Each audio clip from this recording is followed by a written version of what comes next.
And then let's dive into just breaking down even the term sextortion. So, Yep. because some people may say, oh, well, you know, this was harmless something or whatever they want to classify the type of action or I guess interaction that may have happened. Yep. You know, what is sextortion and how does it usually start? So an example would be is maybe someone meets someone online they never met before. A young kid meets someone online they never met before, and they start speaking, developing some sort of relationship online, maybe a friendship, or they think they're developing something even more. And eventually that one person asks this young child or young person, can you please send me a nude photo of yourself?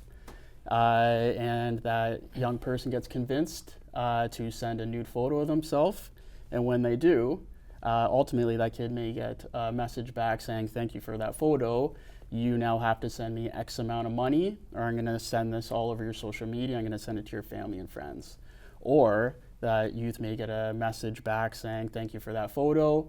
You now have to send me more photos or more videos of you doing a sexual act or nude photos, or I'm going to send this to your family and friends.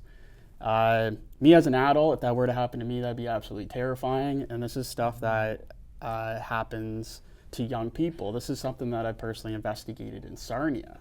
So it's not like this doesn't happen in Sarnia. This only happens in the GTA and stuff like that. I'm here to say this happens in Sarnia. This is something that I personally investigated. So I wanted to say this, our VPs, our principals, our school boards are awesome with us. They allow me to go into school and teach our young people about these types of topics. However, within the past year, we're also doing a shift where we're making efforts to get into the schools for parent nights. And our idea is to get in the schools and educate as many parents about the harms associated to the internet or social media. Because again, when some parents were younger, they weren't exposed or didn't have access or didn't use social media. So now they're at an age where they're older and now their kids are using it and maybe they're unaware of the harms that are out there. So one of the big pushes whenever I get into schools is I leave kids with homework where at the end of that presentation, I want them to go home and I want them to talk to their parents about, say, Officer McLean was at our school, and teach your parents about this.